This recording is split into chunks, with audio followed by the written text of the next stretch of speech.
Good morning, student. Today we are going to learn infinitive, participle, and gerund. First of all, we check here the difference between the gerund and participle. What is that exactly? See here, both a gerund and a present participle come from a verb, means the base form of verb is in that bottom, and both end in ing form, means base form along with ing is equal to gerund, either present participle. However, each has a different function. A gerund acts like a noun, while a present participle acts like a verb or an adjective. Now we will see some example of gerund. When snowboarding, it's a game, is a gerund. It acts like a noun. It can be a subject, an object, the object of a preposition, or a subject complement. See the various example here. Snowboarding is a winter sport. This is an example. Here the snowboarding is a subject. I love snowboarding. It is an object place now. So here the snowboarding is object. In the third example, I am excited by snowboarding. Here object of a preposition, because it is in the place of object after preposition, that's why. One popular sport is snowboarding. Here the one popular sport, this is a subject, is your verb, and of course snowboarding is a complement of the subject. So in this way, all these examples, snowboarding play a role of a noun, and that's why it is called gerund. When snowboarding is a present participle, it is a part of a continuous verb tense. Generally, verb ing form is used in present participle or a past participle, or a present continuous tense or past continuous tense. Right now, the athlete is snowboarding. Here, the athlete is a subject, is snowboarding act as a verb, helping verb with is. So, this is called present participle. Here it is not a noun. Snowboarding is not playing a role of a noun. It's a present continuous tense, so you can call it present participle. He was snowboarding yesterday. That means was snowboarding along with helping verb. This is a past continuous tense. Now, here, I love snowboarding. Snowboarding object है, and I am excited by snowboarding. That's the difference. If you check it, here it is.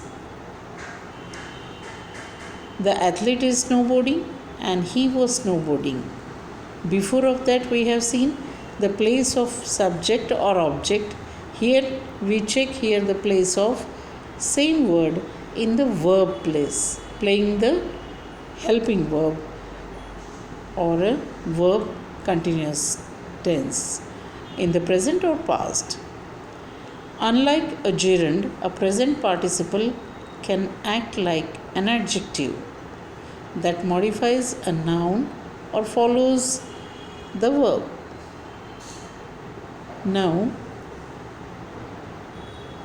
you try. Check here some of the examples. Decide whether the underlined ing word is like a noun or a part of a verb or an adjective. Means base form of ing plus it is used as a gerund, means noun. It is used as a verb, means present participle. And if it is used as an adjective, then also we can see here the example. What an amazing movie. How is the movie? Amazing. That means Here amazing, amaze plus ing, that means it's a present participle, but it is used as an adjective. So this is an adjective form. I want to watch it again. Speaking English well takes a long time. I want to watch it again. Acha, that one is the same. Here is the second sentence. Speaking English well takes a long time. Now, the English along with speaking. Speaking English is combined work as a act as a noun. So it works as a gerund. Gerund then takes as a verb, and a long time it's a complement. So in this way, speaking English, it is ing form. It's a present participle but work as a act as a noun. He cares about getting a good job. See, actual verb is different, cares. Then what is getting? It is again get plus ing. It is work as a noun. So that is again called it noun form. When it is noun, what is it? It's a gerund. Shh, I am trying to sleep. I am trying. I am trying, helping verb along with ing. That is present participle. What is the tense? Present continuous tense. So it's a part of a verb. My friend and I were sitting. These two are combined, playing the role or playing a part of a verb, that is past continuous tense. In a cafe and talking. The were sitting, were talking. Both are the participles but play the role of verb, not adjective, not gerund. They are a part of a verb, present participle. The directions were very confusing. They have been studying for a long time and want to take a break.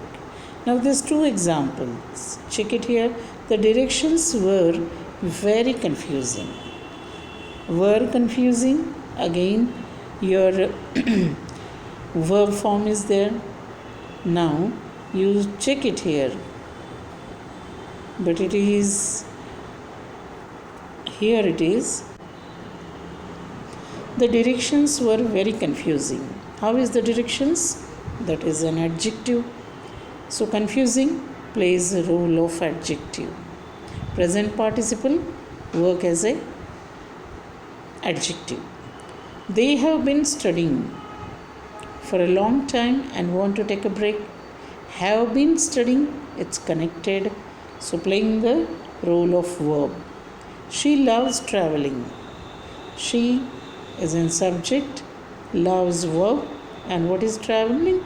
It's an object. So it works as a noun. Again, this is in gerund. When the verb plus ing, that means present participle, used work act as a noun called gerund, and when it is used act as an adjective also, and even it is playing the role of a verb, part of a verb, part of a noun, part of an adjective. Means present participle used in a three different way. Here it is, you see the infinitive.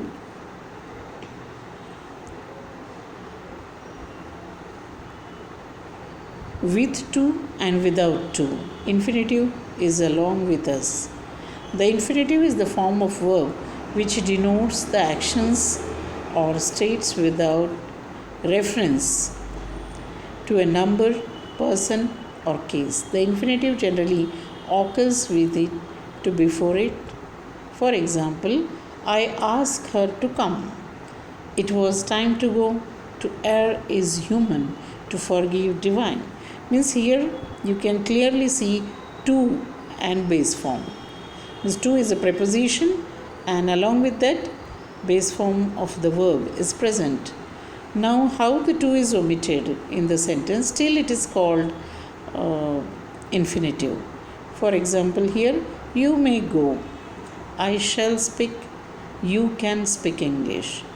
Here, the to infinitive preposition to is absent. In what way? You may go, I shall speak, he can speak English. In spite of that, you can use that. Suppose I am going to speak.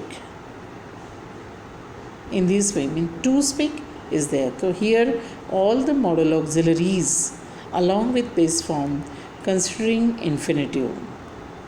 Now, after verbs expressing sensation and after the verbs need, make, dare watch. I saw him come.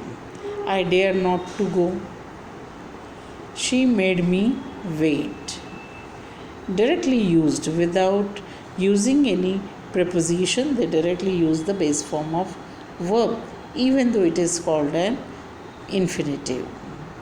After certain phrases like had better, need hardly, you had better go, you had better to go there. In this way, you can say, but to is absent here, and that to considering it's an infinitive. I need hardly to tell you, but directly they use tell you. I need hardly tell you. Means to is absent, and that is of course an infinitive. I had rather to starve than beg. Means to is absent again here, but it is also called an infinitive. We cannot but admire your work. In that sentence, cannot replace able to. We are able to admire. So in that way, either it is to present or not. You simply check out first and consider either it should be there. You can use or identify an infinitive. The infinitive may be used alone or as a part of an infinitive. It's a phrase. For example, he began to run. He began to run down the road. In this way, to run, it's an infinitive. To err is human. This is a subject. When the place of that, it is a subject. It is a place of object. They expect to succeed. To base form succeed. In that way, compliment, he appears to be a wise man. To be, it's again an infinitive. Means wherever to, the preposition is visible or invisible, you consider it an infinitive. The present participle ain'ts that we have already studied. So ing form we have studied here, base form, along with that all we done here.